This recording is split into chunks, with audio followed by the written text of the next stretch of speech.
When you know that you are queer, but your favorite drink is beer, that's gayish. You can bottom without stopping, but you can't stand going shopping, that's gayish. Oh, gayish, you're probably gayish. Well, life's just too short for narrow stereotypes, so it's gayish. We're also gayish.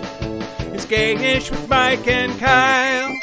Hello, everyone in the podcast universe. This is Gayish, the podcast that's really two smaller podcasts standing on each other's shoulders in a trench coat. Oh, yeah, like little gremlins. Or little children trying to get into an R-rated movie. Yep, I'm Mike Johnson. I'm Kyle Getz. And we're here to bridge the gap between sexuality and actuality. And today, we're going to talk about fat. Yeah. Not PHAT fat either. No. More like regular fat. Yeah, like the kind of Tuesday. Or the blunts that you roll. I don't know. How often do you say the phrase fat blunt, Mike? Roll a fat blunt. Clearly often enough that I just fucked it up. But first, are you ready for some news? No. Okay, great. Yeah, sure. There are two things I wanted to say first. One is one of our listeners and dare I say friends, Daniele, who's been indirectly on our Patreon segment, was on a podcast called Ask Auntie, talking about being a drag queer, which drag queer was a new word for me, and I really enjoy it. So check that out. Their interview is, you can find it under their name, Misunderstood. Just like Pink. Just like, there's no Z in this, unfortunately, but the other one is the most adorable thing. Someone in our Facebook group mentioned that they're getting married. And I feel like a newspaper. They have been reached out to confirm or for comment, but have not yet replied. So I won't say their names, but Gayish could not reach them for comment. Cannot be reached. So that was really cool and really adorable. So congrats to you know who you are. Yeah, and any other gays that got married. Sure. Yeah, you all count. Okay, those are things I wanted to say up front. You can do news now. Okay, great. First up.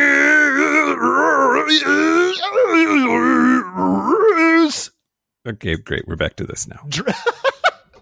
Fantastic. Gayish, great. We're back to this. That was Drunk Cookie Monster sings the news theme song. Yeah. A lot like Sober Cookie Monster, but less slutty, I guess. I don't know. Okay. So first out of the gate, we need to talk about Billy Santoro. Have you been following, seen, heard of, know what's going on with Billy Santoro? Yeah. An American gay porn star based in Australia. And, he real racist. He tweeted, on June the 1st, he tweeted, LOL, America! ! LOL, you let your blacks loot as a way of protest. Wake the fuck up. Shoot first. You. Yeah. So, he's real bad. And following that, I saw all these tweets about like, here are other racist porn stars with like quotes and shit they've said and done. And actually, I retweeted with the caption, "Don't jerk off to racism." If you want to check out all the racist porn stars on the Gayish Twitter at Gayish Podcast. Yeah. Well, so it's interesting also that like cancel culture is for sure a thing, and 99% of the time I totally agree with it, and I agree with it in this instance as well. So Just for Fans, which is very similar to OnlyFans, they were brought into this. They were looped, and on Tuesday, June the 2nd, they tweeted, "His account is gone." Quote, "Policing is a slippery slope, and we won't be puppets to cancel culture. This was not debatable, though. It was vile. BLM." In parentheses, Black Lives Matter. Like, we needed a fucking translation. They also earlier had said, "Just for Fans stands fully behind Black Lives Matter, our models of color, and our entire user base, in wishing this cycle of violence against people of color would end."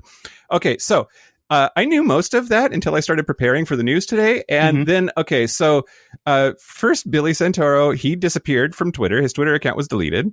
But right before he did that, he posted a way too little too late apology. Quote, I sincerely apologize for hurting the POC with my statement. I have fallen in love with many POC and understand the frustration. A friend of mine was killed during the rioting in Philly, and I lashed out full of emotional stress. Those who know me know I am not racist. I am hurt by the loss of my friend. So it's the I just get racist when I'm upset, I guess, is the... Well, I think that's the gay version of like, well, I have a black friend. It's like, well, I dated a black guy. Yeah. I've taken my share of black dicks. Yeah, like that doesn't. I can say whatever I want to. Exactly. Then it gets even crazier because his husband, Gayish Santoro, who also has disappeared from social media since, but he shared pictures of Billy Santoro in a hospital examination room, alleging that he had attempted suicide over the backlash of his racist comments. But lots of followers pointed out that, like, it might not even be a hospital room. Like, it doesn't, there are inconsistencies in the image that people are pointing out that suggest that that is not the story. If that is a hospital, he's almost certainly not there for suicide. How would you know just based on the picture? Well, part of it is, so he's laying down in a bed in an exam room, just sort of covered with a blanket, and his husband's just sitting there, like, looking all gagey. And somebody pointed out that if you make a suicide attempt in Australia, you are admitted. You don't lie down in an examination room. And so there's just stuff doesn't quite add up there. Is there a doctor putting on a rubber glove beside him going, do you know the one thing that could help if I relieve that pressure in your anus? Yeah. Moving on. Are you ready? Yeah. Okay. Next, we got to talk about Lindsey Graham. Did I hear you say Lady G for legal reasons? Lady G, that's right. So the Republican senator from South Carolina, Lindsey Graham, is he's real gay. He's dodged allegedly, gay rumors for allegedly. Whatever. Don't be like this. No, we have to. We're let so me have big this, and Kyle. No, we're so big and popular. We could get sued. I don't know. Well, okay. He has dodged gay rumors for years. Sure. That's just a fact. Anyway, a porn star, Sean Harding, at Sean Harding XXX, tweeted, quote, there is a homophobic Republican senator who is no better than Trump, who keeps passing legislation that is damaging to the LGBT and minority communities. Every sex worker I know has been hired by this man. Wondering if enough of us spoke out, if that could get him out of office. I cannot do this alone. If you'd be willing to stand with me against LG, please let me know. And LG apparently is short for Lady G, which is apparently short for Lindsey Graham. Yeah. Okay. What do you think about that? Let's talk about that. Just that part for a second. I think the biggest part that I'm seeing people being, I don't know, I'm seeing a lot of things, but I would just, this is not me saying a brand new thing. It's kind of vocalizing what I've seen elsewhere that I agree with, is that outing someone is a big no-no. That is not like, it's real fucked up to do it. Don't do it. Unless there is a very extreme circumstance like this one is, where that person is so hypocritical, they are passing legislation that directly hurts this community while participating actively or passively, we don't know his position, in like gay shit. So this is one of the rare, like, it is, I think it is okay to out them. And the other thing that again, it's not me being original, but it is not about hiring sex workers. It is not about sex workers themselves. It is not about being gay. It is purely about the hypocrisy and the destruction done to the LGBT community. Yep. I concur. Yep. Cool. Absolutely. And sex workers, man, like, what a, like, you show up at the door and Lindsey Graham opens it and you're like, oh God, oh, damn it. All right. What a misunderstood and maligned occupation that doesn't deserve it. Yeah. And so I think we should try to figure out how to go to the Republican National Convention and get on Grindr. and get on Grindr and see if we can land us a big fish, if you know what I mean. Man, that'd be so interesting. Do I have to actually give them the blowjob to get like confirmation? You know, like people are like, oh no, I was never going to actually sell you weed. I was just going to show up with money and ask you about a fat joint and not actually take it. You know, like you have to actually like get to the point where you do it. I think you should see the dick and then decide. That's true. That's a good lesson for all of us, really. See the dick and then decide. Yeah. Okay. Moving on. Okay. So oh God, I'm just so fucking. So no. J.K. Simmons' wife, J.K. Rowling. Fuck that lady. Is in trouble again this week. Yeah. On June the 6th, that was just a couple of days ago, she shared an article titled "Creating a More Equal Post-COVID-19 World for People Who Menstruate." Her response included, quote, "People who menstruate, I'm sure there used to be a word for those people. Someone help me out. Womben? Wimpund? Woomud?" And it's clear she knows that the word is wombat. Right. Exactly. And I don't know. And that's clearly, there's nothing like controversial about that. I don't know why people jumped in her shit about it. I know. Right. That was funny. Yeah. Good work. Great. Good work, Kyle. I mean, of course she is a known, I don't even want to say the word TERF anymore. I was talking to somebody on Facebook about this, and TERF I think is really easy to throw around now because it's cute. TERF sounds cute, right? Does sounds it? like, I think it sounds cute, or like a laundry detergent maybe, or like she's a TERF. Doesn't, I mean, fucking cunt is what we should be saying. But anyway, people jumped in her shit because people with vaginas menstruate, and not everybody with a vagina is a female. Also, or what? maybe you're going to, I mean, also not every, like, even if you are a woman with a vagina, after a certain age, you stop that. Or if you are a child, if you're a girl, you don't necessarily do it. Or people that, I don't know, are born with reproductive issues or whatever. Like, it's not even true if you ignore trans or non-binary people. Like it's just incorrect on all levels. Yep. Half an hour later, she went on to tweet, quote, "If sex isn't real, the lived reality of women globally is erased. I know and love trans people, but erasing the concept of sex removes the ability of many to meaningfully discuss their lives. It isn't hate to speak the truth." And did she just, I have a black friend with trans people? Did she say I love trans people? I have a trans friend?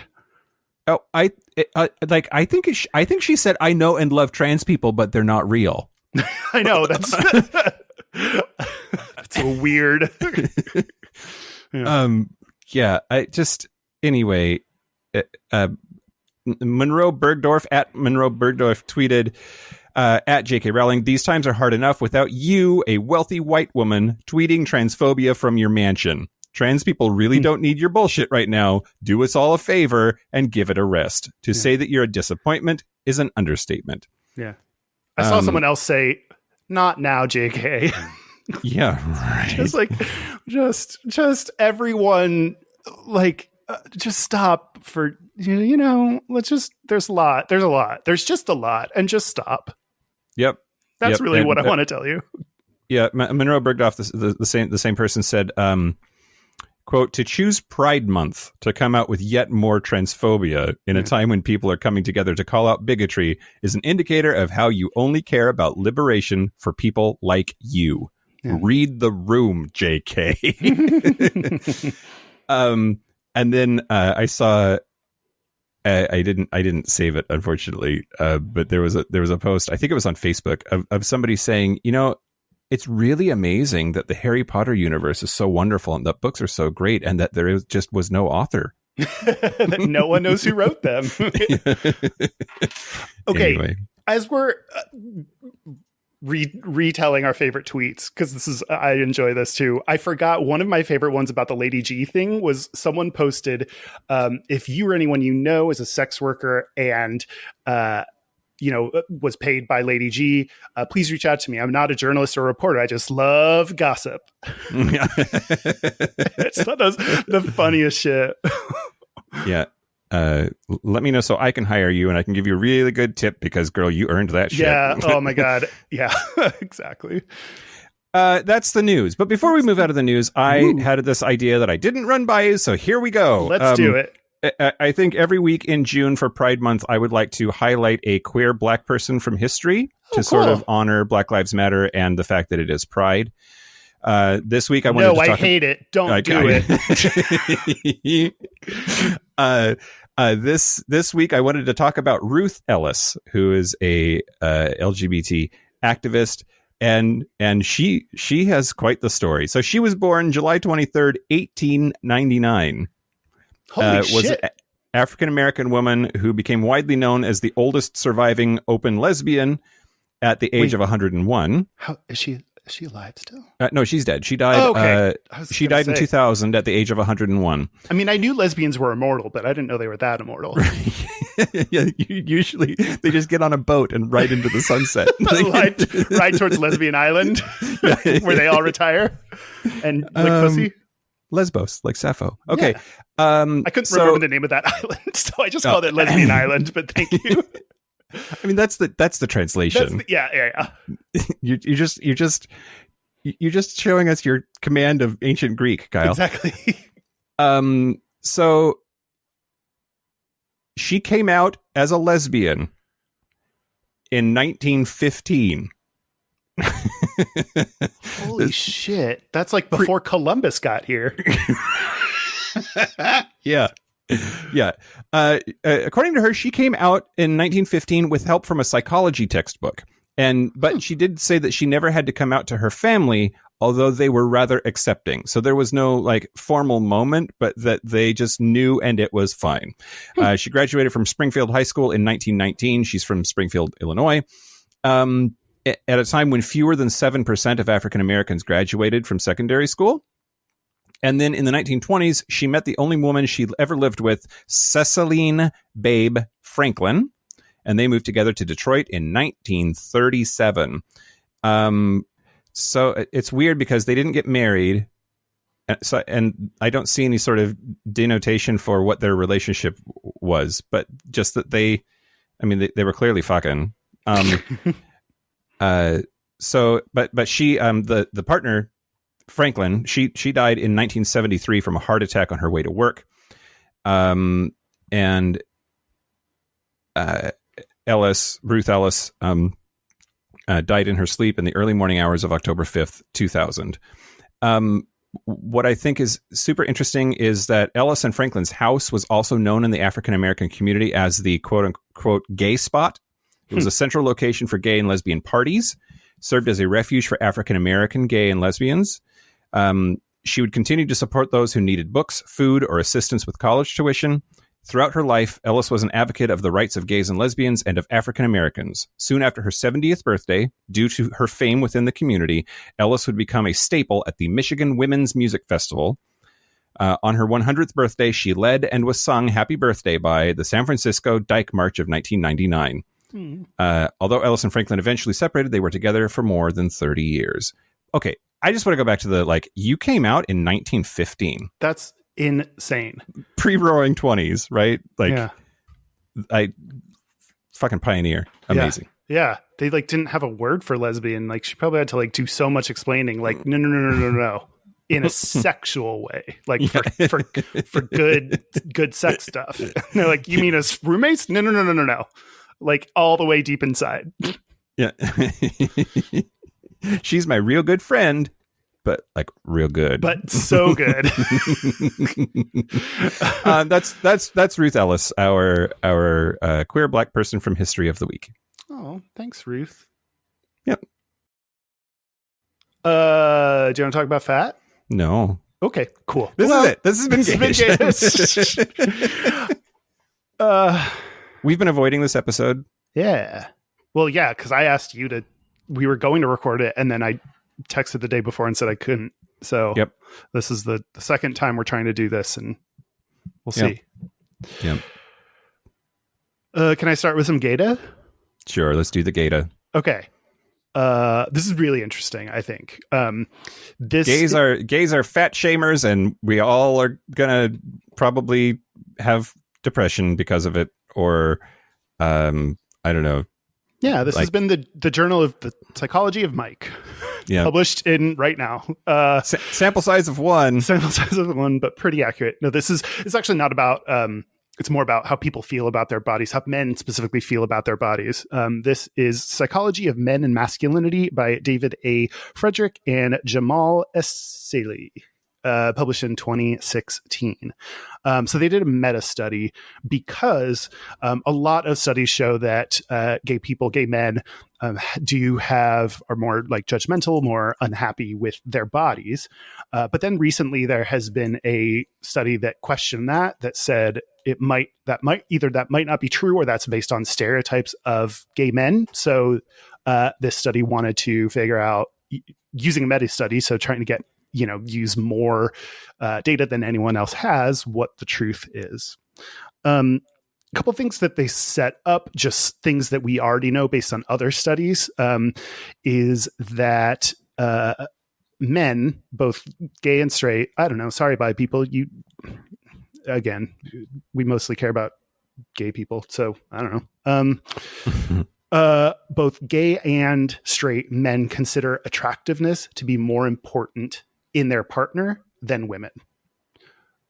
That means that, and then also women tend to be treated as sexual objects. I think that goes hand in hand, tend to be treated as sexual objects. So that therefore then they start to view themselves as sexual objects, which leads to what they call surveillance. So it is monitoring your appearance from the outside world. And they found the same thing with gay men. So that because of how you are treated by society, you believe that about yourself, and then start worrying about how you are going to be viewed. Yeah. So let me tell you about what I found, or what the data, what I found. Here's what I found by reading one article. Okay. Confirmed that gay men reported lower body satisfaction than straight men, but the differences were small. So to me, we expect it is a giant, vast, gaping discrepancy between the two, but that's not necessarily the case. I love the word gaping. I know, right? It's so disgusting and hot. Okay, I don't know what this means, but the DS is less than 0.20. So if someone is a statistics person, they might know what that means. Standard deviation? I don't think that's standard deviation. Dick sucking? I don't know. DS. Nintendo DS? I don't know. So, I mean, something that I take away from that is people always assume it's just gay men, but straight men also have issues with their bodies, as do bi men and queer men and all that other good stuff. Sure. Yeah. Well, one thing about all of that sort of frustrates me, I guess, is that it reinforces a stereotype that I have that I don't know if it's valid or not, but that men are visual, that men's sexual brains are visual more than the female sexual brain. And I just that is one possible influencer in this information. Or I think this information influences that, knowing physical attractiveness is more important. That would lead to believe that men are more visual. Yeah. It's interesting, when gay men reported poorer body image, the exceptions where they judge them based on, or they ask them these questions, all these different things based on muscle size and your BMI and all this other shit. The exceptions, though, were your image of your face and your attractiveness rating. So you're asked to say, what do you think about your face? Good, bad. And they asked, how attractive do you think you are compared to other people? So those were the ones that were the exceptions. We did not, I guess, we are not as judgmental of our own faces and overall attractiveness, which I wonder if that's, I don't know, we hate our bodies, so we're down with our faces, or is it because we take more care of our faces than straight dudes? I don't know. I think I'm super hot until I look in the mirror. Do you need just a face mirror so that you can just be like, this part of me is so good? Yeah. Yeah, I actually identified with that as well. So gay men were more likely to report being okay with body modification, meaning cosmetic surgery. They were far more likely to have had cosmetic surgery, which that felt true to me. Like I could see gay men being more acceptable for them to get cosmetic surgery than a straight guy. So I can imagine more of them doing it. Would you ever get cosmetic surgery, Kyle? Growing up, I always said I wanted a nose job, but only if nose jobs are so difficult compared to other shit. Like that can get super fucked up real quick. So I probably would never actually do it. I also, though, only recently saw like a before and after of this chick getting the bags under her eyes like taken out, and it made her look so much better. So I just started thinking about that, and I think I would do that. Yeah. What about you? Yeah. I mean, my first knee-jerk answer is no, absolutely not. And I don't know what that's about. Good for you. No, that's great. Well, except then I was thinking, what would I do if I was going to do anything? And I hate my teeth so much. Like having them all yanked out and put new pretty ones in there. Like I think still counts as cosmetic surgery, even though it's dental. Yeah. Well, can't you do like braces or what do you want to, you could get like whitening shit. There's like shit you can do with that is not in surgical. Well, that's true. But nah. There is a part of me that's like, okay, sure, exercise and eat right, but what if someone just sucked all the fat out? That sounds so much easier. Right. Yeah, exactly. I'll just go ahead and let people know we both have, well, I'd say we both have fucked up body image things, so we're not coming from a place of we are healthy and listen to us. So just gonna go ahead and put that out as we talk about how easy it would be to get fat sucked out. Yeah, I mean, yeah, unless they're new to the show, I'm sure they know how stupid we are. If you're new to the show, hi. Yeah, hey girl. This was interesting. Sexual orientation did not result in how do I say this? I should just read it directly. Sexual orientation did not predict reported pressure from partners to lose weight. I would have thought there'd be more pressure in a gay couple, especially if gay men are shitty to other gay men, like that they would pressure their partner to lose weight because they're getting a little fat or whatever. So that was not the case. So cool. Either we're good or we're all equally terrible. Yeah. Great. As far as body image and sex, so this was, I thought, really interesting because I think about these things for myself, but to have it studied and have information on it. So gay men were not more likely to avoid undressing during sex. So no matter how you feel about your body, if you're gay, you're still going to take your shirt and pants off. Yeah. They're saying that like in comparison to women, straight women to straight men. Oh, to straight men. Okay. Yeah. All this is comparing. It's about men and presumably cis gay men and cis straight men. I was reading a study earlier. I didn't bring any of my studies. You were reading a study? That's my thing, Mike. Stop it. Because I knew this is what you would do. Okay, well, I'm going to tell you about the news. Great, fantastic. Bad. That's the news. But I was reading this study that said that like the number of women who have sex with the lights off because of how they feel about their bodies is just crazy high, and I sort of thought the gay men would be the same. So it's interesting that they wouldn't be, or they would track as bad about it as straight guys. Have you ever left your shirt on during sex? That feels like something you talk about, like, oh, I go swimming, like leaving your shirt on and make a joke about it. But have you ever left your shirt on during sex? Like purposefully? No. Oh, good for you. I don't think so.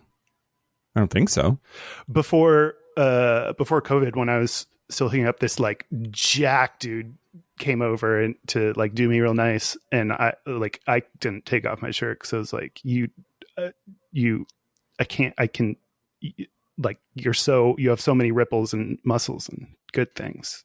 Yeah, you're very bumpy, and I don't want to. I don't want either of us to be distracted from that. This is about all your crevices. And another thing, however, gay men were more likely to hide at least one body part during sex, and they were more likely to avoid sex due to body dissatisfaction. Yeah. Do either of those? Yeah, absolutely. Absolutely. This is not the personal part of the show, Kyle. Okay. We're all we agree and we're casual about it, and everyone's fine. Cool. Okay. I find that is probably at least half of when I say that I have a shitty online dating ability. When I say that my Grindr game sucks, when I say my Scruff game sucks, I'm sure that that's at least half of it, is whether I feel like I deserve to have sex with people because I feel shitty about the way that I look. Do you get, is that like you get someone interested, but then you don't actually hook up because you're worried about it? No. Oh, what is it? But I definitely don't reach out to people that I find attractive because I think that they're way over my, out of my league. I do that too. And again, like we're both fucked up, so I shouldn't give you advice, but like, I don't know, there's a certain level of like, if you're I'd say the blind leading the blind, but that's probably offensive to blind people. I don't know. the dicks leading the dicks. I don't know. Like, blind guy Jay, let me know if that's okay. If someone's model hot, like I'm not gonna. I don't know. Yeah. I think there's like, that's okay. That's a shitty thing. My instinct is like, be realistic, but then that is very like physical and surface level, but it's also like gruff and grinder. Yeah. Like, I don't know, it is physical. You're on there to look at. I don't know. I struggle with that. Okay. Last one. You can file this under the no fucking shit category. Gay men are more influenced than heterosexual men by appearance ideals in the media. Sure. Yeah. I should have started with that because that's a very lame one to end on. No, it's not that lame. I mean, okay. I think that if you buy into this idea that men's sexual brains are more visual, then add a component. That's why straight guys feel bad about their bodies, likely, right? But then add to that because they see attractive or conventionally attractive men in the media, and they think I want to be that, or I need to be that because they can see it. Mm-hmm. Then add the gay layer, and it's not just I want to be that, but I also want to fuck that. Mm-hmm. Right. Well, also, I didn't mention this earlier in the when they were just doing their kind of cursory review of what's out there. There was one study that found that in Advocate and Out magazine, they had higher rate of images of men with lower body fat and higher levels of muscularity. I was like, they spelled masculinity real wrong. Nope, that's because it's not a different word. And more muscularity than publications to the general public, which so basically there's more muscly, hotter guys in gay magazines, which also feeds into what you're saying. Yep. Whew, so that's what. Okay, we didn't. That's the gay day. We didn't mention, like, it's interesting. It's Pride Month, and this topic for me especially surfaces during Pride. Like people, Pride bod. Everybody talks about their Pride bod. Right? Yes, and like straight people will be like, "Oh, my summer body," but like gays are like my Pride body. And so it surfaces more. All the floats and shit, and all the gay bars that are packed with the six packs and everything, is even more an environment that can make you feel shitty. So it's really interesting this year that Pride is not happening in person. So I don't know. It's just a different. We now don't have the our bodies as what we use to flaunt during Pride. Yeah. And I heard that like isn't Pride Fest in Seattle, hasn't it been just rescheduled, that they're looking at like October or something? I don't know. I might be making that up, but just like taxes, it means you have more time. We all filed an extension, I guess. Like we filed an extension for Pride. Yeah, for our Pride bod. Yeah. Yep. So I wanted to talk about, I don't think this segment is very long, but I wanted to talk about the history of fat, the history of fat shaming and ideal body type. And, back before like the Industrial Revolution, more or less, people were just full on starving to death. Like there's like the whole island of Ireland in the potato famine and just dying in the fields or whatever. Anyway, that was a weird thing to say, but basically like skeletal was the norm, and people didn't even have the fucking idea of what would be ideal. They're just trying to survive, right?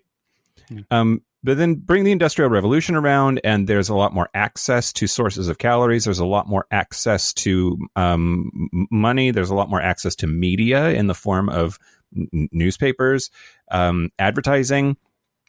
And then emerges this idea of fat as being the ideal body type. And the thinking goes, if you are fat, then you are well fed, which means you have money and you're successful, and therefore you are sexually attractive. Mm-hmm.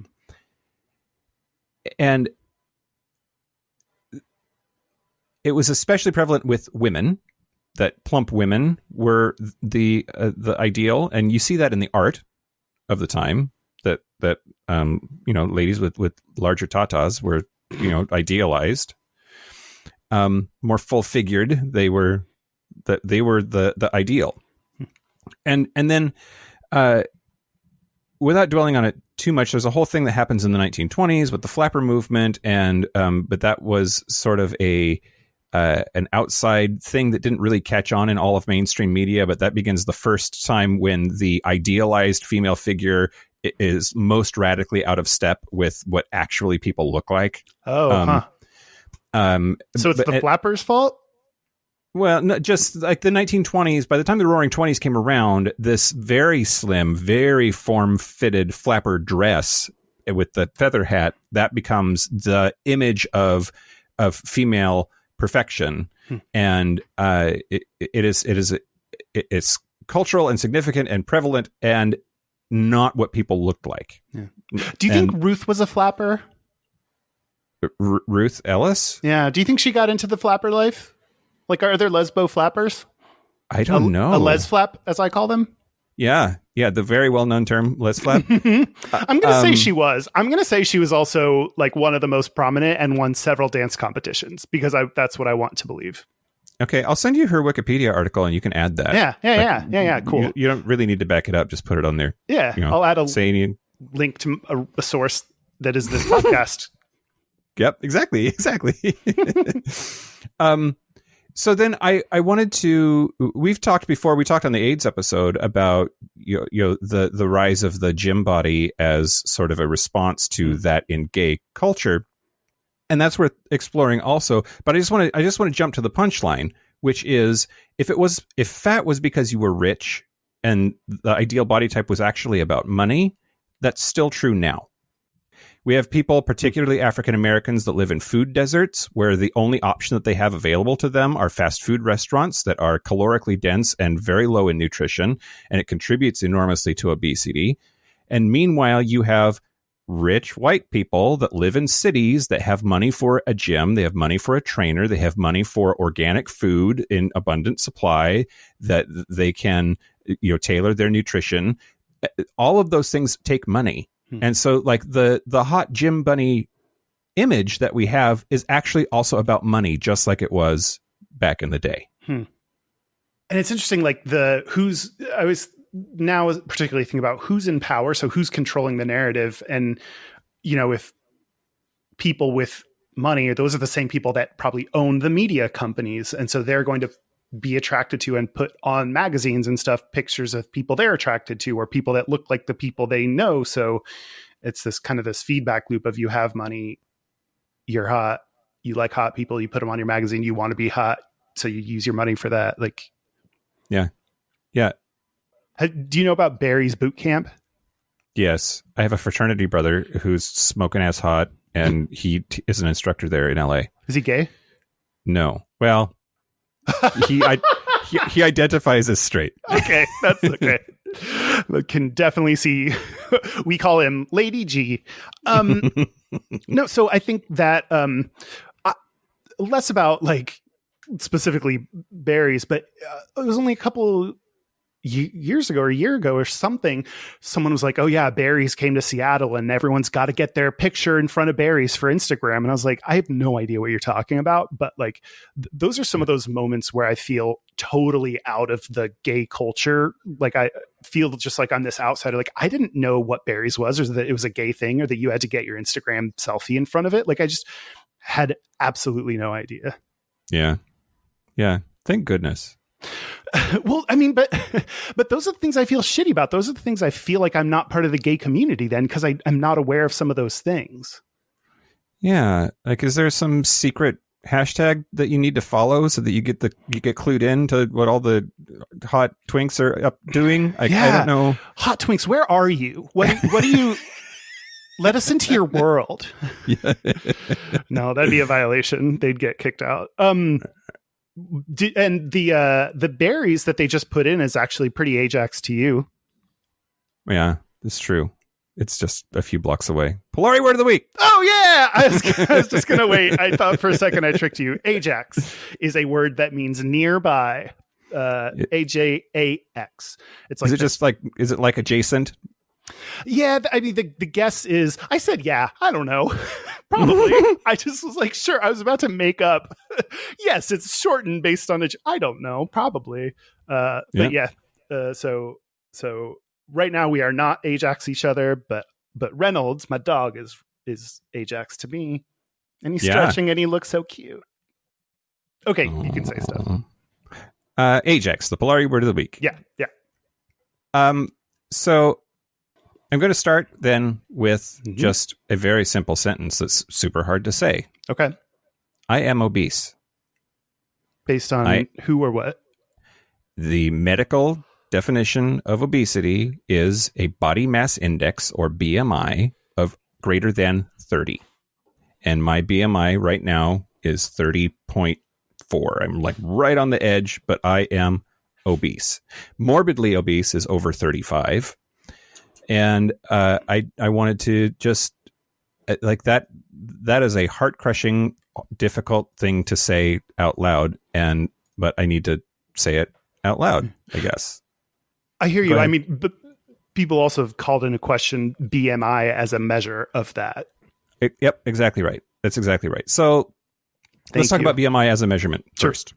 So BMI, which stands for Body Mass Index, you find your BMI by dividing your weight in pounds by your height in inches squared and multiplying by 703. So I didn't yeah, there's several calculators online that you can use to get your BMI if you want to. That's what I'm doing. Fucking slit your own wrists afterwards. Hey, you'll lose some blood weight. Yeah, exactly. And that will give you a number. And anything under 18.5, you're underweight. 18.5 to 24.9, you are normal or healthy weight. 25.0 to 29.9, you are overweight. 30 and above, you are obese. 35 and above, you are morbidly obese. Ew. And I have such a hard time in this space, Kyle, because like first of all, BMI is horse shit for fit people. It is horse shit for muscular people. When I weighed 200 pounds and was about 11% body fat, my BMI was still well into the overweight range, despite the fact that I was crazy jacked. So there, like, it does not work for super fit people. And so then,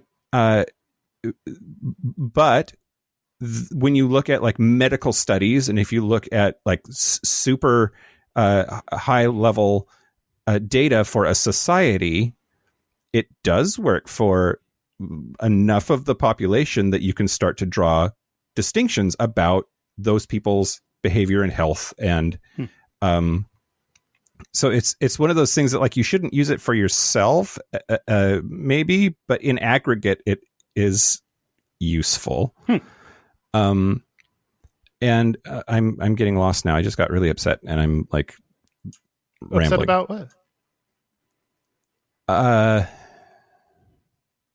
When I typed in the calculator today, all my information, and it came back with a little bit over 30, and the calculator said, "You are obese." I immediately had this whole thought about like, well, BMI doesn't actually mean anything because if you're jacked, it's totally wrong. And remember that time when you were jacked and it told you that you were overweight, but you were clearly not overweight. Look at the pictures. And then I think, well, maybe I'm muscular under this layer of fluffy. And that's why that the calculator is wrong, that I'm actually, that I'm not as bad as this fucking calculator says that I am. Fuck you, calculator. And then I come back and I think, well, I haven't been working out and I feel bad about where I'm at. And like, I guess we're in the personal section now, Kyle. Here we are. Here we go. Well, I think what it's doing then, right or wrong, is that number is validating what you already think. It's like, when you go out and seek sources that prove your point right, regardless of what they are, like this is one of those things. Well, I don't know if it's totally right, but it might be. And also it's giving me the information I already believe. Yeah. Yeah. Instead of talking body mass index, let's talk about body mic index. How do you feel about your body? I mean, terrible. Yeah. Okay. Well, that was a fun I feel segment. terrible. Well, I mean, so okay. Yeah. So I talk about jacked Mike pretty regularly and people are probably tired of it now. Yeah. Tired of him now. Yeah. And yeah. But like, I can't express strongly enough how I hated my body. And I would look in the mirror and I saw a fat person. And the fact that I was so fucking delusional in that is terrifying. Because I tend to think of myself as a relatively objective person, emotionally stable for the most part. And but I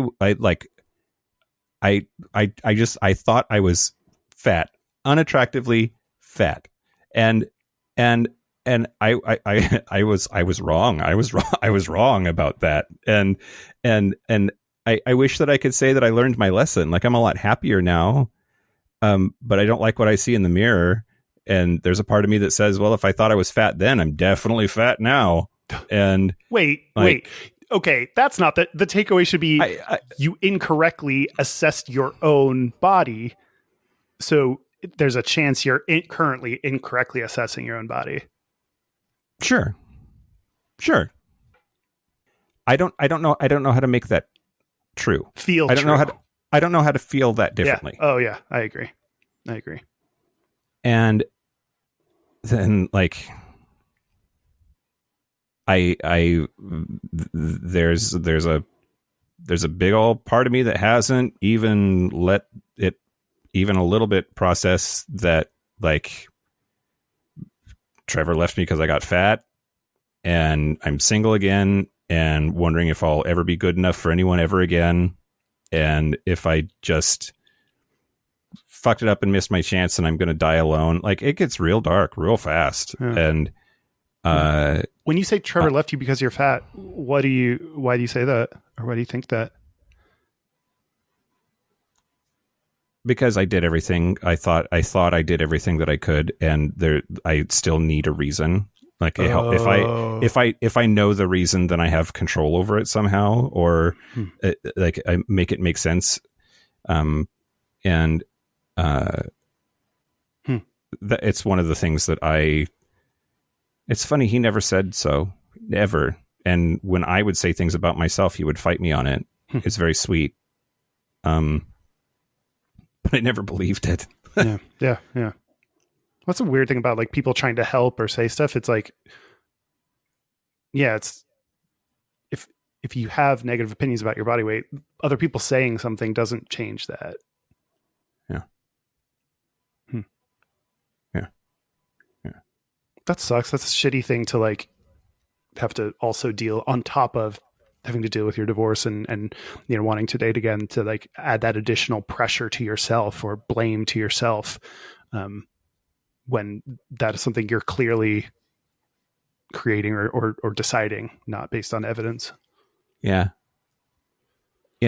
Well, and before I did this "you are obese" calculator, I had this thought that, like, I looked at myself in the mirror this morning and I thought, not that I like what I see, but that I see people that look like me all the time and I think they're fine. Mm-hmm. Like, and so why don't I feel fine about me? Yeah. Do you have ideas yet? I don't know. Okay. That's a good question. I just didn't know if you had guesses or theories or anything. Because shit's fucked up and I'm fucked up too. Yay! Oh, okay. Well, we got there. You don't need therapy, Mike. Just you need to talk it through with me. Yeah. I don't know. I don't know how to feel better. And I've been doing keto. I think I've been losing some weight. I haven't been tracking it. And maybe this time I'll get somewhere and be happy. But I also think, like, looking back at Jacked Mike, who was clearly deeply unhappy, that maybe I'm just going to be unhappy forever. Like, just learn how to live with being unhappy instead of try to fix it. Oh, whoa. Okay. I mean, I get why you took that leap, but it's interesting when you were like, oh, like, I don't know how to feel better about it. You immediately jump to, okay, well, I'll work out and lose weight, instead of, I've always had this feeling and this insecurity no matter how I look. So like, I thought you were going to go towards like mental health things or working on some of your beliefs or whatever. Yeah. Have you talked to your therapist or done anything mental health wise about your body image and feeling of okayness with yourself? We have talked about it from time to time, usually in the context of my latest divorce. I mean, that to me seems like, based on what you're saying, yeah, like if you're trying to lose weight to feel better, you've been there and it didn't do it. So that's not the solution. Yeah, but I got to get my pride bod so that I can get my next husband. Cool. You have, we filed an extension for that. So you have a little bit more time. Oh, cool. Okay, cool. Great. With my therapist, I don't have one right now, but back when my most recent therapist, we were doing this thing to like cognitive behavioral therapy, where I would bring in this belief or this thing that happened and analyze where my thoughts go, and basically like, where along the way did you fuck up in your thinking, and how can we fix that? And one I brought in was that I am fat. And we walked through the exercise, and by the end of it, it's supposed to like, I felt really bad, and now I feel a little bit better. I think that belief I had is now less true, or I, understand it more, or whatever. And after going through that exercise, I believed it even more than I did before. And then she was like, "Oh, this is not like a thought that we need to work on reframing. This is a core belief you have. That is not going to be. We need more than this worksheet to fix that." So yeah, I do have like the core belief that I don't look good, that I'm fat, that I need to work on. How do you work on that? How do we work on that, Kyle? I mean, to me, it goes to, I don't know. Heroin. I shouldn't, what? We need to start drugs, right? Or, cocaine. We need to, yeah, exactly. Uppers. We need uppers. That's where I was trying to get. Yeah. Okay. Done. That's the gay solution to this problem, I think. I mean, I don't know, but I have to believe it involves working on feelings of kind of like self-validation and feelings of self-confidence and worthwhileness. Like that's part of my entire shit. So I think work that I have been doing in the past would help with this, but I'm sure there's specific stuff you do for your weight and body that I don't know. Hey, we have a friend who works on eating disorders and works as a counselor. We should talk to her about this. Yeah, maybe. I mean, yeah. I mean, she works on like eating disorders. As near as I can tell, I'm very good at eating. Okay, just because you eat food does not mean you don't have an eating disorder. There are lots of eating disorders that include eating. Yeah, maybe. Do you think you have an eating disorder? No. Okay. I think that I have had severe body dysmorphia. Okay. And I don't think I have that now. I just think that my awful feelings about myself are true. Okay. Did you just give us the definition of body dysmorphia? Oh, great. I don't have a problem. I'm just ugly. Like, okay, well. Oh, Jesus Christ, Kyle. I don't know. I don't know what to say. Okay.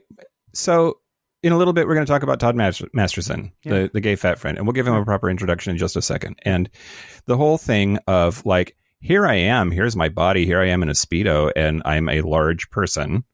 Part of me thinks, I wish I could be that, right? Yeah. Like, I wish I could give zero fucks and just be like as nude as I wanted to be at any given point in time. Yeah. And there's part of me that doesn't. There's part of me that doesn't want to be okay with this, where I'm at. That clearly already is not okay with where I'm at, much less heavier. And that I don't want to be comfortable. I don't. And I don't know how to be. Wait, tell me more about that. Why don't you want to feel better about where you're at? Because where I'm at is bad. Because where I'm at is unhealthy, conventionally unattractive. Well, okay, those two things. Yeah. And I don't want to be proud of this. I don't want to be happy where I'm at and confident in my body because I hate it. Like that seems like the opposite of progress to a big chunk of me. And I'm trying to talk chunk. Sorry. Yeah. Good job. I'm trying to talk about me and not talk about other people, but you can't not by like extension. Right? You mean like because you're comparing yourself to other people? Right. Ultimately, it comes down to that, I think. Yeah. I mean, to me, it's like, what is going to help you?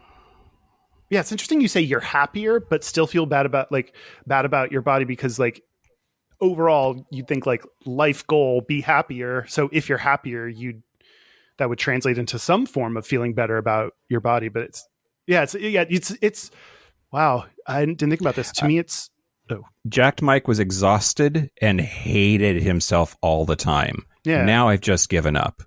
And that feels better. That feels better than being hypercritical, tired, exhausted, mean to myself at such a constant and high volume. This is better. I am happier now, not fastidiously worrying and weighing all of my food and like keeping huge journals, going to the gym every single day and running 20 miles a week. And like, I am way happier in so many areas. My feelings about my own body haven't quite improved as much. Yeah, to me, I as you were talking, only like kind of made a connection between self-harm. Like when I do that, it makes me feel better, and it's not the right way to do it, but it does. So like what you're saying is I'm going to use this shitty feeling and treating myself badly as the motivator to get more what I consider attractive or lose weight or whatever. That's sure. It may help you lose weight, but it's not going to help solve the root issues of feeling shitty. Yep. I think about this.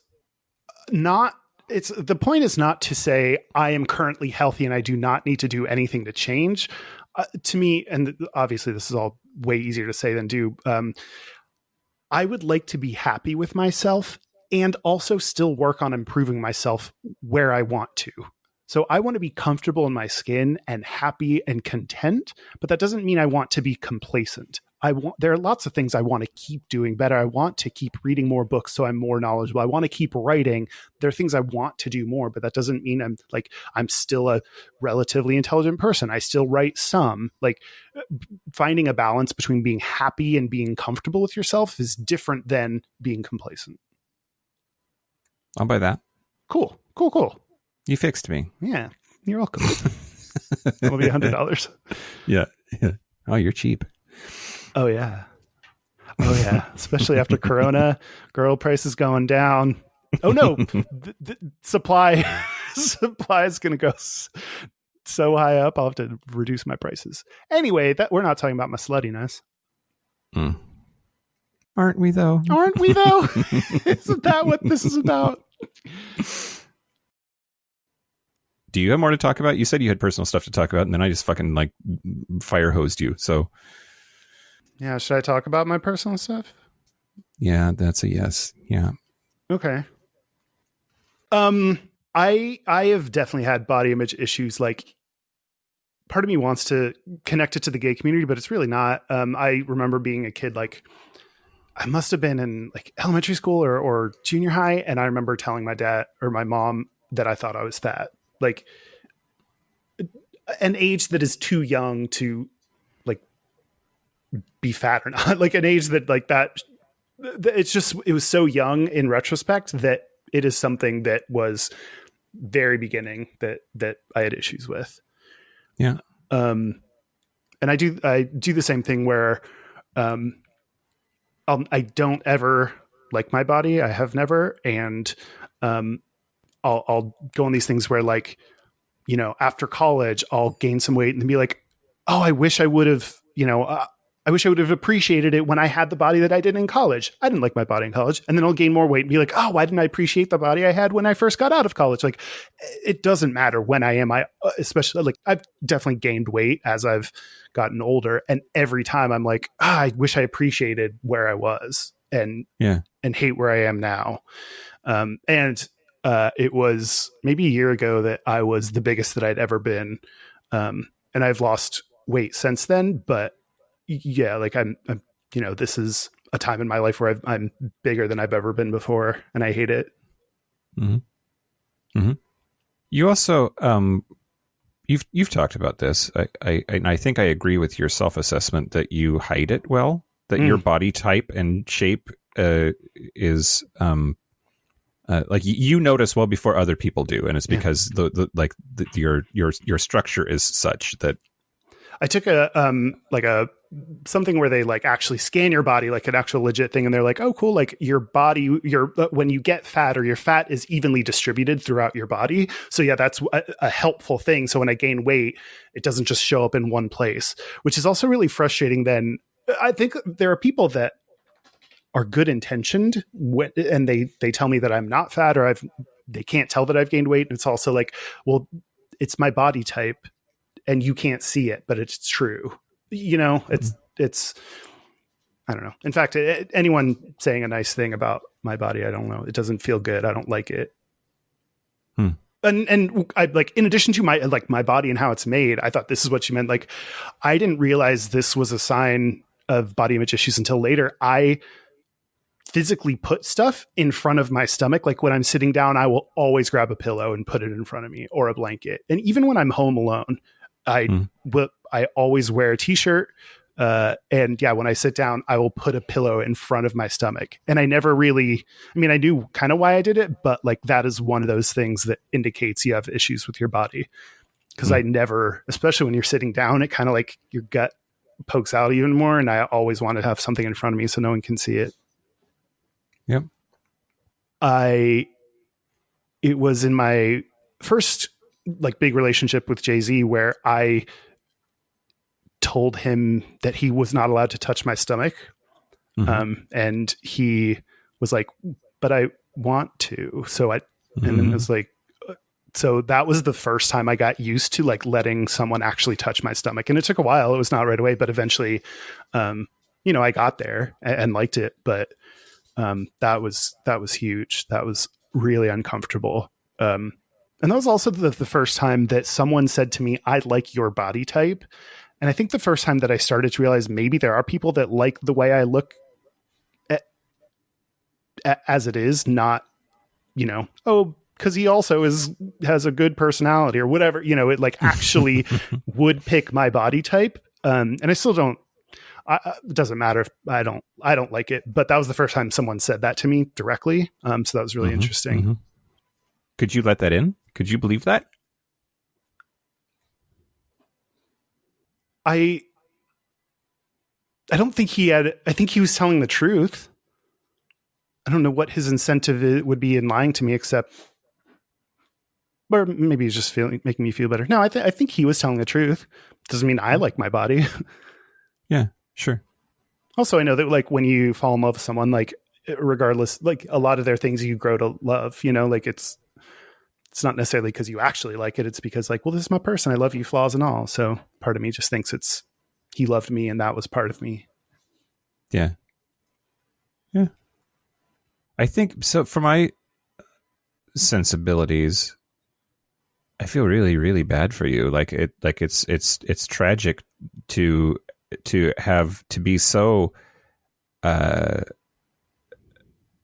in your head about it that you don't like to be touched. Like that seems like next level to me, to be like, even in an intimate setting with a person that you are in a relationship with, to not want to be touched by them. That's such a important visceral thing that humans do, that like it like that seems real deep and real I don't know, fucked up, I guess. So yeah. I'm trying to think of the way. You're trying to think of the right way to say it and you chose fucked up. Yeah, exactly. No, you're right. I mean, yeah, it was really hard to get over. I mean, even now, like, it's not that I don't like people touching my stomach, but I like, it's one of those almost like aversion things. If you start to do it some, then you get a little bit more used to it. But I still really dislike the way I look. I'm specifically my stomach. Like that's a part of there's a lot about me that I don't like, but specifically my weight is definitely a big thing. This was big for me. Only this year did I even tell anyone how much I weighed. I had never said that. I told Augustia that because we're both working on weight, but like I just don't. It's almost like the no dick pics kind of thing. Oh, that's another reason I don't send like nude pics, is like pics.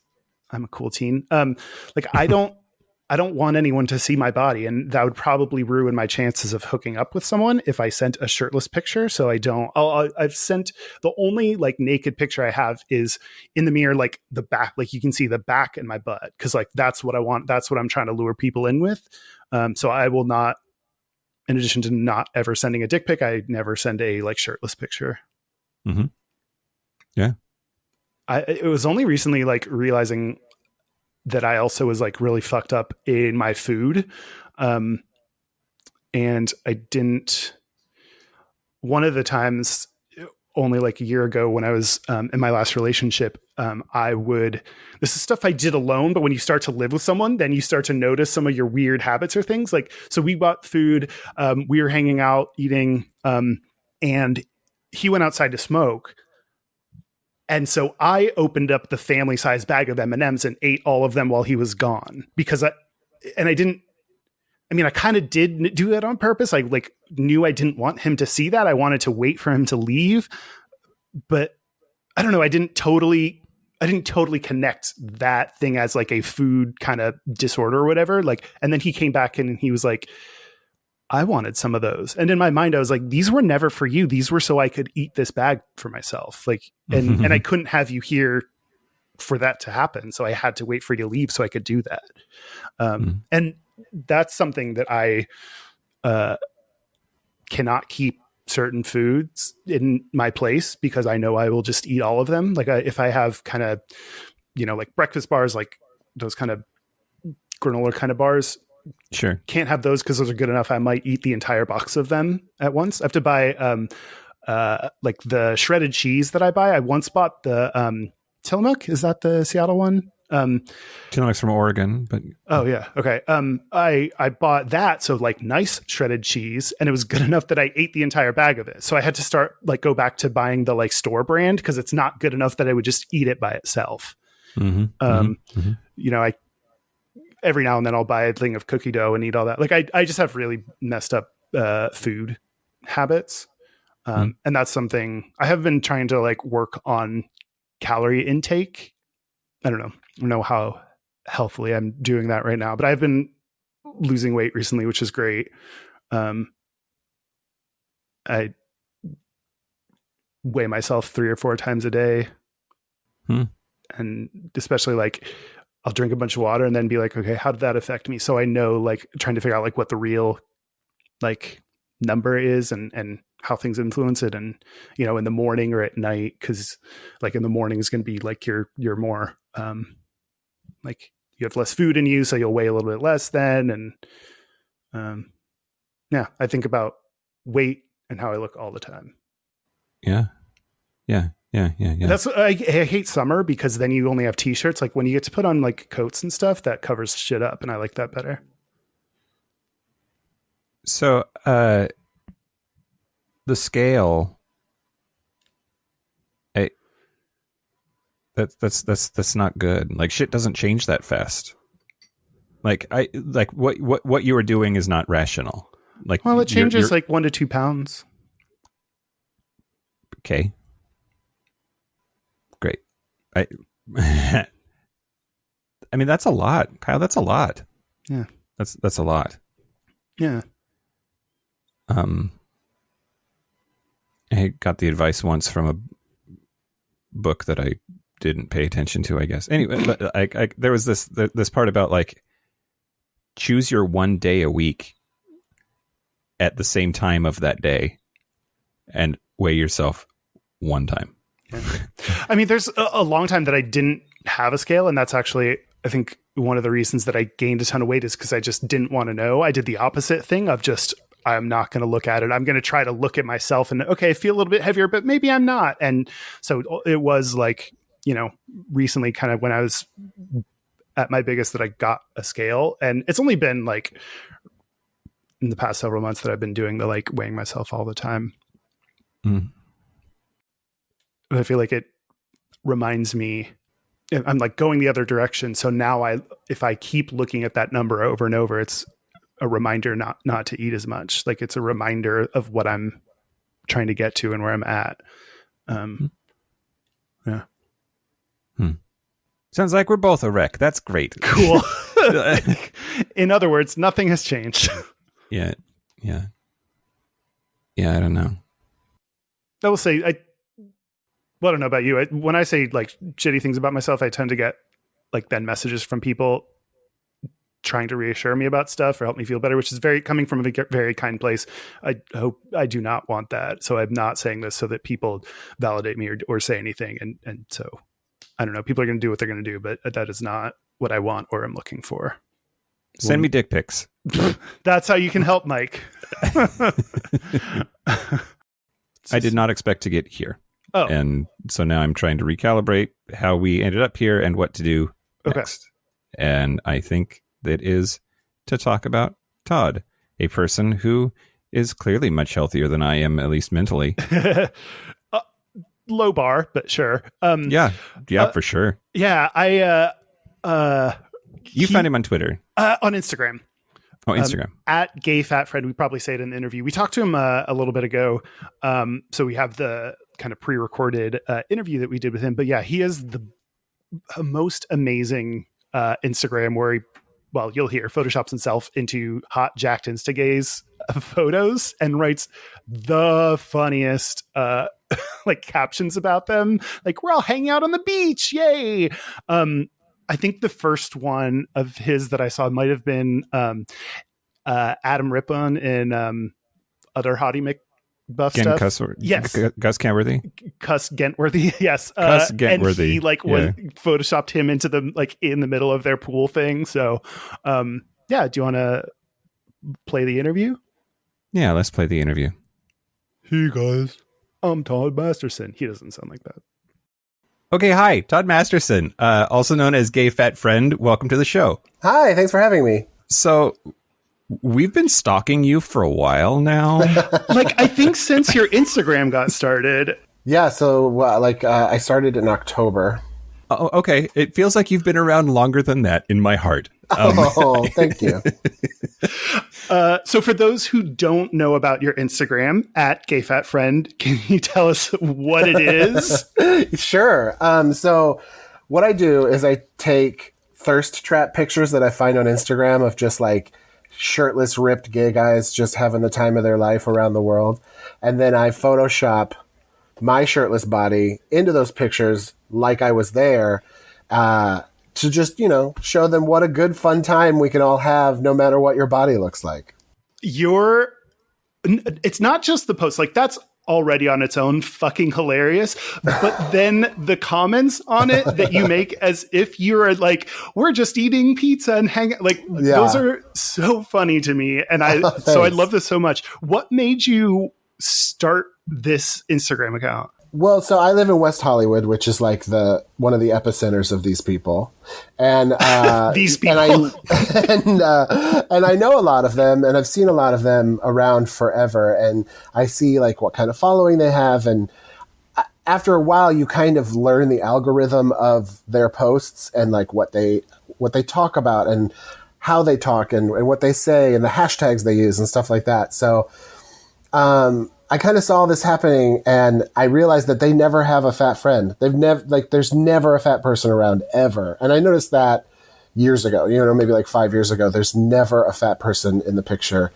And when I see them at bars and when I see them at parties and see them at restaurants, there's never a fat person with them ever. It's not that they don't post pictures of their fat friends. They just don't have fat friends. And I'm like, how is that possible?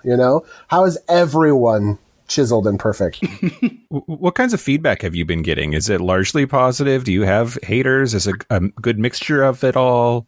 So the only people that have ever hated it are the original guys I used from West Hollywood. I kind of started with this.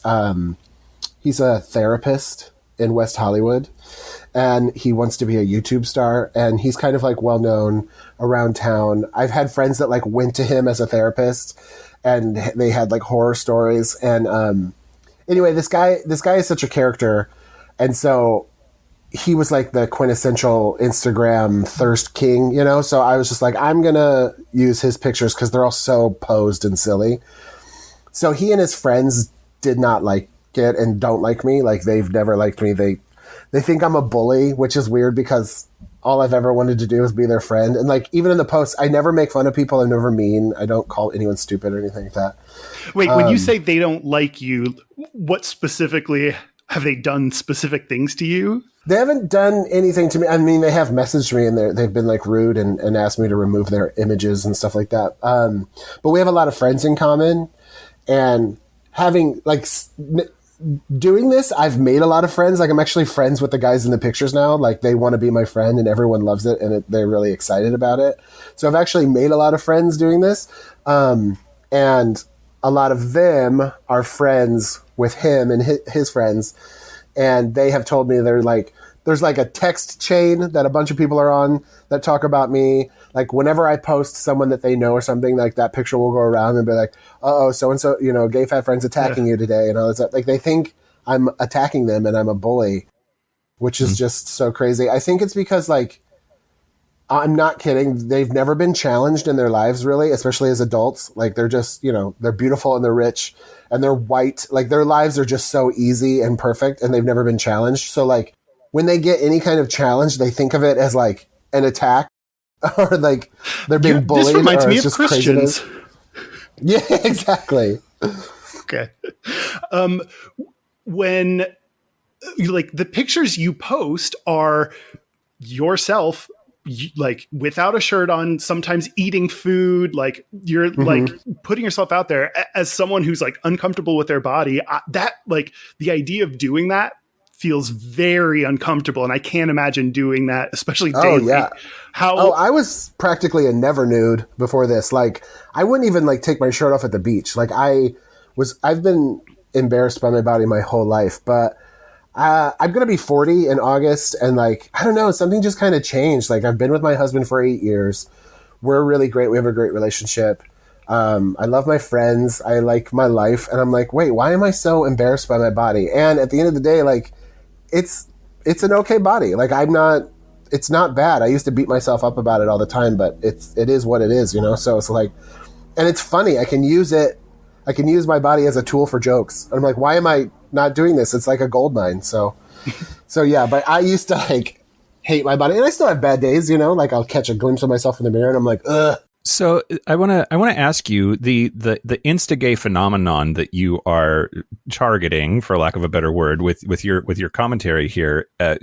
Do you think that for society that the whole thing is good or bad and evil, or just it sort of is what it is and it's neutral value? I mean, I don't think it's like evil. I don't think these guys, for the most part, are bad people. I don't think they're dumb. I don't think they're doing it to hurt people. I think they are doing it to brag. I think like they're like, look at my body, look where I am. Because I know a lot of them are in huge amounts of debt. A lot of them are hungry all the time. A lot of them have, you know, they live in bad apartments and stuff. Like it's definitely a show. So they're just trying to make themselves feel better, but I don't think they're hurting. Like, I don't think they're specifically trying to hurt people by what they're doing. I think they're just trying to brag. But I think that we're all catching on to that. And I think we know that now. You know, I feel like I definitely think people see like an unattainable body image from these guys. That's hard to deal with. But I think, especially now that we're in a pandemic and we're realizing that like life is short and the internet is not what it used to be and stuff like that, I think a lot of people are realizing like, oh, I don't really need to live that lifestyle, especially that gay lifestyle of like traveling and working out and being rich and stuff, you know? I think it's interesting that you mentioned now those people want to be friends with you. And on the surface, that's like, oh, that's cool. Now they know you, they know you're funny, they're friends. But part of it also seems like your commodity then is followers or humor, something like if they weren't friends with you before and they're friends with you now, I don't know. It just doesn't feel. Well, there's definitely a lot of them that consider me like clout. So like they want to be like, they send me their pictures all the time. They want me to use their pictures. They want to be on my page. They want people to like talk about them and share it and stuff like that. Like there's definitely those kind of guys. Them. Yeah. There's definitely those kind of guys and definitely like those people out there that I can tell are kind of using me. And I'm friendly with those guys and I chat with them and stuff, but I know that they're not like friends, but I've made like actual good friends with some of these guys because I've realized they're like, I like, they're all introverts and they're all shy and stuff. They're like, I may take my shirt off and post it on Instagram all the time. And I may be really hot and go to the gym or whatever, but I'm actually really shy and I don't know how to talk to people. And so that's what they say, you know, like they're really shy. They were like, if I saw you at a bar, I would be intimidated because you're tall. I'm 6'7". They're like, because you're tall, you know, you have a big personality, you're funny. Like I would never talk to you in a bar because I'm intimidated by you, not because you're fat, you know? They're like, I'm shy. That's why I don't talk to you. So a lot of these guys are normal, sweet people, just like us, you know? They just happen to show off this weird, I don't know, body crazed lifestyle on Instagram because I think they have to do that. Yeah. Like they think like, oh, I'm a hot gay guy. I have to do this. The therapist dude, well, what's his name? Or do you want to say his name or not? Oh yeah. His name is Matt Dempsey. I don't mind saying it. We messaged a while ago on Instagram about that and you sent me his video and clearly you know him better. So all I know about him is that one video that I saw and the post of you with him. It's interesting because I actually kind of liked what he was saying. No, I didn't kind of. I liked what he was saying, that he's saying that he does have privilege for being attractive and he's aware of it. So I feel like there's something really good in what he's saying. And of course he gets called a douche because anyone does if they say I'm attractive. But I mean, I kind of liked the message that he was putting out there and you had a very different read on it. So talk to me about that. Well, his delivery is what I have a problem with. Like, I think acknowledging when you have a privilege of any kind over other people I think it's great to acknowledge it, but it's how you deliver that acknowledgement. And his was just like, yeah, I'm really pretty. And but like sometimes my life is hard because I'm so pretty. And it's just like, that's just a really weird thing to say, like. I thought he said the opposite. I thought he said, people say that, oh, like no one takes me seriously or think I'm stupid because I'm hot. And he's like, no one actually like, he's kind of saying that he doesn't get that kind of backlash that people expect. Like, thinking he's stupid. Yeah. I'm just saying that like how, I guess, like drinking his own Kool-Aid of like how pretty he is, like he just kept saying like, how pretty he is and acknowledging that and it's not like I want him to apologize for it, but it's just like, okay, just like stop talking about it. Like, this is weird that you keep saying how pretty you are, like that was my problem. It's just a weird delivery. Yeah. I don't know. It's almost like when people say like, oh, it's just a preference. I feel like you are totally allowed to have preferences. You are attracted to what you're attracted to, but like, you don't have to say that out loud. You don't ever have to type it in a profile. You don't have to say like, oh, sorry, I only like white guys. You're totally allowed to, that your body, your brain, whatever is attracted to only white guys. Cool. You only want to date white guys. You don't ever have to say it out loud. Why would you ever say that out loud? Why would you tell people that? You don't need to do that. That doesn't serve anything for the world or the community. Yeah, like you get hit on by so many non-white guys, it's a burden. So you've got to stop the people of color from before anyone flooding even your talks inbox. to you. You have to say in like a profile, please don't talk to me if you're not white. Yeah. So I kind of feel like the pretty thing is the same thing as that. It's like, we all have eyes. We can see that you're beautiful. You don't ever have to talk about it, Yeah. Like and honestly, it's almost like the John Hamm character in 30 Rock. Did you guys watch 30 Rock? Yes. Where he was like so beautiful and didn't realize that everything in his life was easy because he was beautiful. It's like, okay, cool. Maybe somebody like made fun of you or called you stupid on the internet, but in real life, when you're walking down the street, you get so many things handed to you just because you're beautiful. Like, you're going to be fine. You don't have to talk. You don't have to talk about it, And that's the thing I've noticed during this pandemic. Yeah. I think a reason why a lot of conventionally beautiful men are kind of melting down right now and like wanting the gyms to reopen and wanting to hike and needing to go to circuit parties and all this stuff is because we all only have the internet right now. We don't have real life to like get those kind of validations. So they're not getting a free drink at a bar. They're not, getting a coupon at a store because the checkout girl thought they were hot. Like, they're not getting these things that they normally get, these validations that they don't even realize they're getting, but they're like, I'm not getting free stuff at the mall anymore. People aren't buying me drinks at bars anymore. So all they have is the internet. And on the internet, everyone's calling everyone out all the time. And they're not getting that kind of like, that delicious validation that they're used to of being hot in real life, because now they're just a picture on the internet. Yeah. And so that's, I think, why they're all freaking out and wanting to get back, because they're not getting that like daily validation they get from just being hot in society. I didn't think about that. That makes sense though. Yeah. So what's the number one thing you want people to take away from your work that you're doing? The number one thing is that I think we're all equal. Like, we need to just stop breaking off into little cliques and by like body type or by like, femme and mask and all this stuff. Like, I grew up in a gay bar in Missouri that was lesbians and drag queens and trans people and bi people and gay men and like everyone in the Midwest. The gay bars just mix. There aren't, especially in small towns, there's not like a lesbian bar here and a trans bar here and a so like everybody mixed. And I just want the gay community to be mixed again. Like, I just want it to be LGBTQ plus together again, not like it is kind of now, especially in West Hollywood, where it's like, oh, this is the bar for hot gym guys, this is the bar for bears, this is the bar for daddies, this is the bar for twinks, Yeah. I want everybody to be like, oh, we're all one big gay family and let's just have fun and be friends. Stop tearing each other apart. All right. Well, Todd Masterson, if people want to look up more about you, find out what you're up to, get in touch with you, where should they go? What should they do?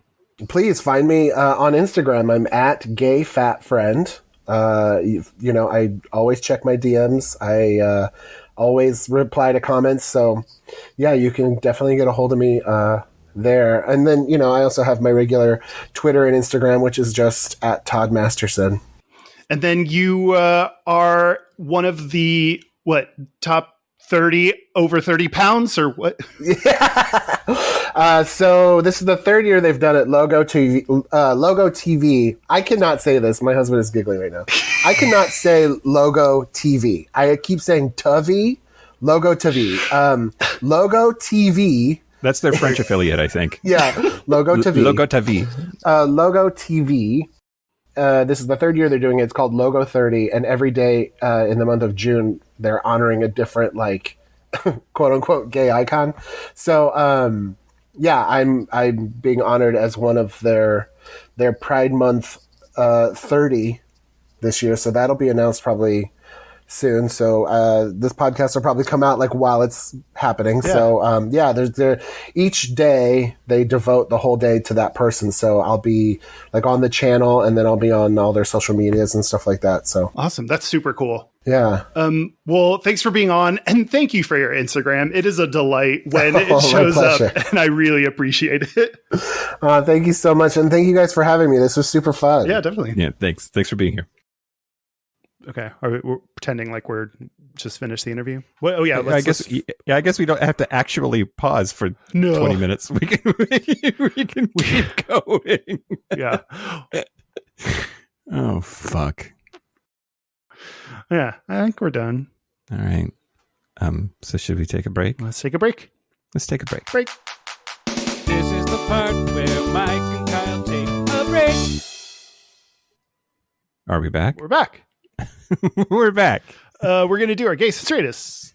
We're going to do our Gayest and Straightest. But first, our website is gayishpodcast.com. We are on so much of the social media: Instagram, Twitter, YouTube, Facebook, Discord. Most of them were at Gayish Podcast. Our hotline, you can send us text messages, leave us voicemails. It's 5855-GAYISH. That's 585-542-9474. Standard rates apply.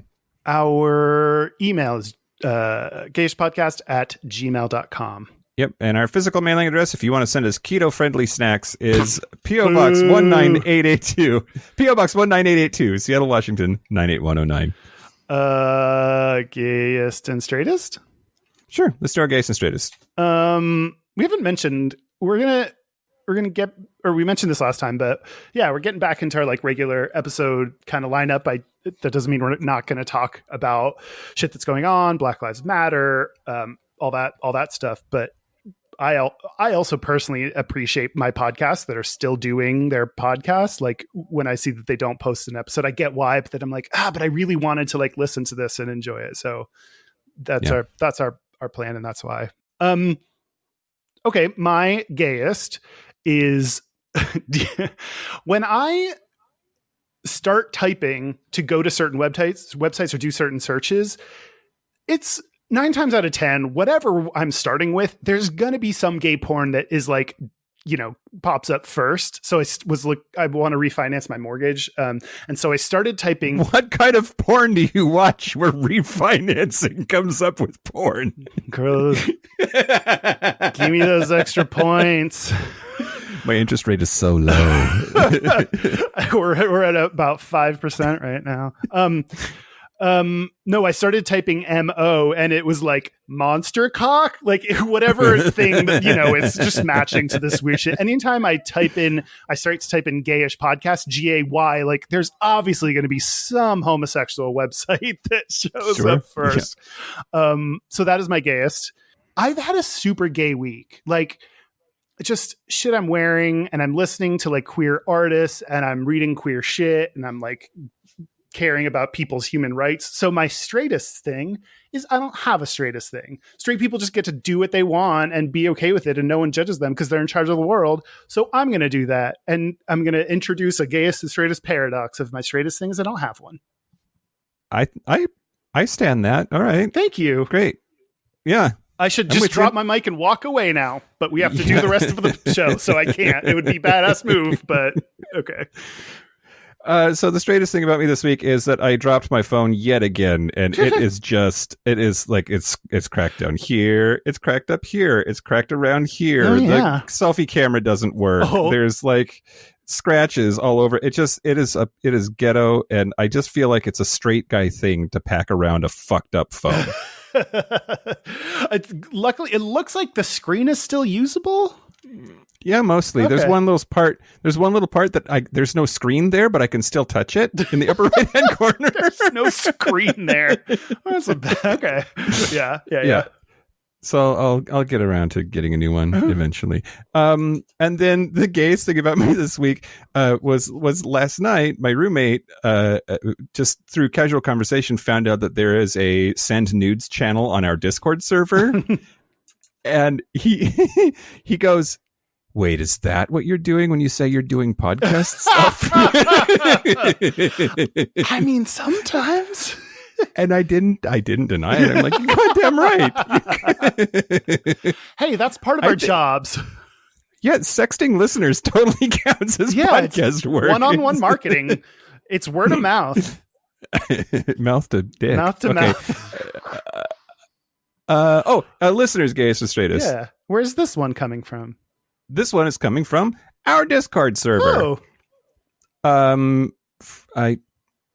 You might have to cut the name because I asked him how to refer to him. Well, then just don't say it.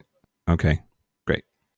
My gayest was definitely meeting my roommate's younger gay brother for the first time and immediately talking about the latest RuPaul's Drag Race episode. The straightest is that I'm suddenly the most masked person in my queer as fuck household and have been assigned to taking out the garbage and fixing appliances as such. Okay, this is so true. If you live with gays, like, everyone knows who the mask one is and who the femme one is, and like oh my god, that's hilarious. Yep. That's it. So happy Pride to Pride, everyone. It's still that. A special thank you to Todd Masterson, the gay fat friend, for the interview. We really appreciate having him on. Yeah, go to his Instagram for sure. Check it out. It's just so good. It's good stuff. And thanks to Ruth Ellis for inventing the les flap. For being the first lesbian ever. Yeah. So that's it. This has been Gayish. I'm Mike Johnson. I'm Kyle Getz. Until next week, be butch, be fabulous, be you. See you next week. See you next week. Bye. Bye. Bye.